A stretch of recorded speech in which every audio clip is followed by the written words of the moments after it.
বন্ধুগণ, একঘেয়েমি রুটি তরকারি খেতে ইচ্ছে না করলে কিছু সবজি দিয়ে আর আটা দিয়ে ভীষণ মজাদার একটি নাস্তার রেসিপি নিয়ে হাজির হয়েছি। আর এটা তৈরি করা সহজ, খেতে কিন্তু ভীষণ মজাদার। আর এই জন্য প্রথমে একটা আমি বাটি নিয়ে নিয়েছি। বাটির মধ্যে দিয়ে দেব আমি 1 কাপ আটা। এবার আমি দিয়ে দেব 3 চামচ সুজি। সুজিটা দেওয়ার পর আমি এখানে দিয়ে দেব স্বাদ মতো লবণ, আর দিয়ে দেব আমি 1/2 চামচের একটু কম জোয়ান। জোয়ানটা দেওয়ার পর আমি সমস্ত উপকরণগুলো চামচ দিয়ে ভালো করে মিশিয়ে নেব। সমস্ত উপকরণ আমার মেশানো হয়ে গেছে। এবার আমি অল্প অল্প করে জল দেব আর একটা বেটার রেডি করব। হ্যাঁ বন্ধুরা, এখানে আমি সমস্ত জল একেবারে দিয়ে দেব না, আমি অল্প অল্প করে জল দেব আর আমি একটা মিডিয়াম বেটার রেডি করব।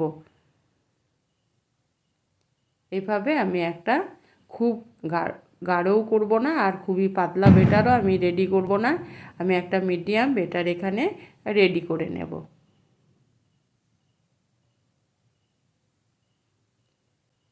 বেটারটা আমার রেডি হয়ে গেছে। এবার আমি এটাকে ঢাকা দিয়ে মিনিট 5 রেখে দেব। 5 মিনিট পর আমি ফিরে এলাম। যেহেতু সুজি দেওয়া আছে সেহেতু একটু ফুলবে। দেখুন বন্ধুরা, একটু ফুলেছে, সেহেতু আমি আবারও একবার নেড়ে চেড়ে নিলাম।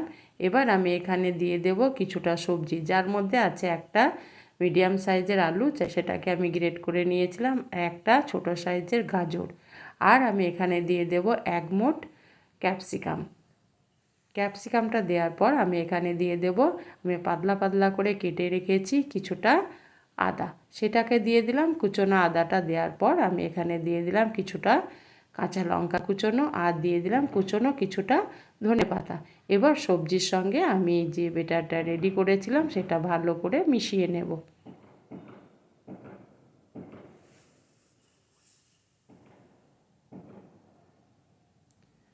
আমার সবজির সঙ্গে বেটারটা মেশানো হয়ে গেছে। এবার আমি এখানে দিয়ে দেব অল্প একটু হলুদের গুঁড়ো, আর 1/2 চামচের মতো আমি দিয়ে দিলাম চিলি ফ্লেক্স, আর 1/2 চামচ দিয়ে দিলাম আমি ভাজা জিরে গুঁড়ো। ঝালটা আপনারা আপনাদের পছন্দ মতো দিয়ে দেবেন। আর দিয়ে দিলাম অল্প একটু গোটা জিরে।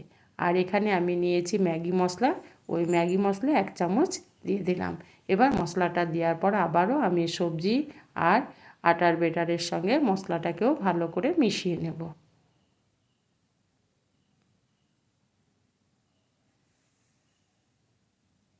আমার মশলাটা ভালো মেশানো হয়ে গেছে। এবার আমি এখানে নিয়ে নিয়েছি একটা কেক টিন। কেক টিনের মধ্যে আমি দিয়ে দেব অল্প একটু তেল। তেলটাকে আমি ব্রাশ করে দেব। সমস্ত কেক টিনের মধ্যে আমি তেলটাকে এইভাবে ব্রাশ করে নেব।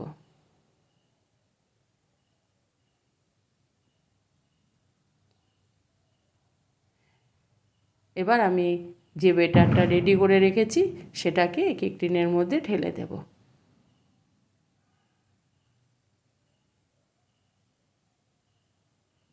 এবার আমি দিয়ে দেব 1/2 চামচ খাবার সোডা। খাবার সোডাটা দিলে এর ভিতরটা হবে একদম ফাঁপালো, আর ভেতরটা একদম হবে ফাঁপালো। এবার আমি একটু ট্যাপ করে নিলাম।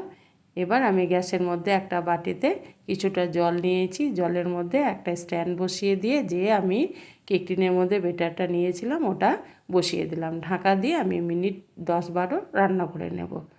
10-12 মিনিট পর আমি ফিরে এলাম। দেখুন বন্ধুরা, আমার এটা রেডি হয়ে গেছে। তা আগে চেক করে নেব, তার জন্য একটা টুথপিন দিয়ে আমি চেক করে নিলাম। দেখুন একটুও গায়ের মধ্যে লাগছে না, তার মানে আমার এটা রেডি হয়ে গেছে। এটা আমি ঠান্ডা করে নিলাম পুরোপুরি। দেখুন অটোমেটিকই ছেড়ে যাবে।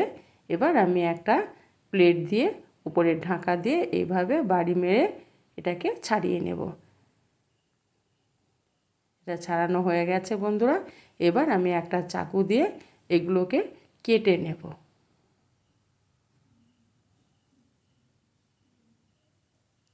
আর তার জন্য আমি একটা পিঁড়ে নিয়েছি। পিঁড়ের উপরে এবার আমি যে কে কী বলেন বা নাস্তাই বলেন, ওটাকে দিয়ে দিলাম। তা দেওয়ার পর আমি চাকুর সাহায্যে এটাকে পিস পিস করে কেটে নেব।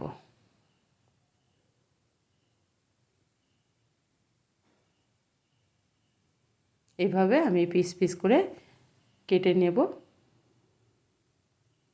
আমার সমস্ত পিস পিস করে কাটা হয়ে গেছে। দেখুন বন্ধুরা, কত সুন্দর খেতে, দেখতে যেমন সুন্দর, খেতেও তেমনি ভারী মজা। সমস্ত নাস্তাগুলোকে আমি এক এক করে উঠিয়ে নেব। হ্যাঁ বন্ধুরা, এখানে আমি সমস্ত নাস্তাগুলোকে এখন ব্যবহার করব না বা ভাজবো না। এগুলোকে আমি কিছুটা উঠিয়ে নেব একটা টিফিন বক্সের মধ্যে। এটাকে আমি ফ্রিজে রেখে দেবো, নর্মাল ফ্রিজে। দিয়ে যখন টিফিন হিসাবে বা কিছু বিকেলের নাস্তা হিসাবে আমি অল্প অল্প করে ভাজবো আর ব্যবহার করব।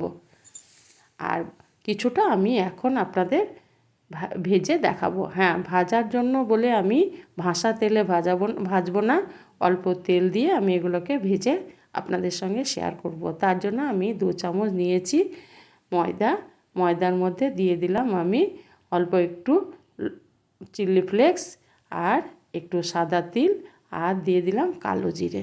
এবার এটাকে একটা পাতলা বেটার রেডি করে নেব। আমার বেটারটা রেডি হয়ে গেছে।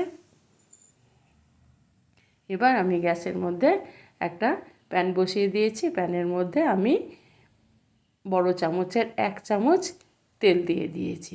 এবার বেটারের মধ্যে আমি নাস্তাগুলোকে এভাবে ডুবিয়ে তারপর আমি একদম বেটারটা ঝরিয়ে নেব, দিয়ে এক এক করে তেলের মধ্যে ছেড়ে দেব।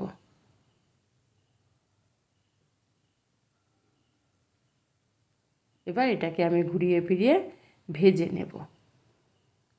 আর ভীষণ মজাদার একটি নাস্তা রেসিপি, সকালে ব্রেকফাস্টে বা ডিনারে আপনারা এটা ব্যবহার করতে পারেন। আর এটা ফ্রিজে যখন ইচ্ছা স্টোর করে রেখে যখন ইচ্ছা তখন 2-4টে করে বের করে ভেজে খাওয়া যায়। খেতে কিন্তু ভীষণ মজাদার।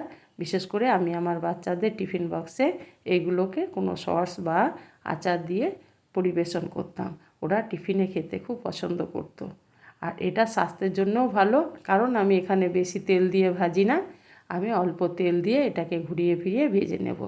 এগুলো আমার লাল হয়ে ভাজা হয়ে গেছে। এবার আমি এগুলোকে তেল থেকে এক এক করে উঠিয়ে নেব।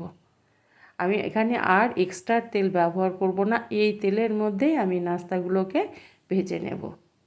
আবারও আমি বেটারের মধ্যে ডুবিয়ে নিলাম, দিয়ে বেটারটাকে ঝরিয়ে দিয়ে এক এক করে তেলের মধ্যে ছেড়ে দেব। হ্যাঁ বন্ধুরা, যদি আমার ভিডিওটা ভালো লেগে থাকে তবে একটা লাইক করবেন আর সাবস্ক্রাইব করে আমার চ্যানেলটির পাশে থাকবেন এই ছোট ছোট নাস্তা রেসিপিগুলি পাওয়ার জন্য। আর আপনাদের লাইকে আমার নতুন ভিডিও করতে খুব উৎসাহ যোগায়। এইভাবে ঘুরিয়ে ফিরিয়ে আবারও আমি এই নাস্তাগুলোকে ভেজে নেব। আর দেখতেও যেমন মজা, খেতেও তেমনি মজাদার। এইভাবে আমি ঘুরিয়ে ফিরিয়ে নাস্তাগুলোকে ভেজে নেব। নাস্তাগুলো আমার কালার এসে গেছে। এবার আমি এগুলোকে এক এক করে উঠিয়ে নেব।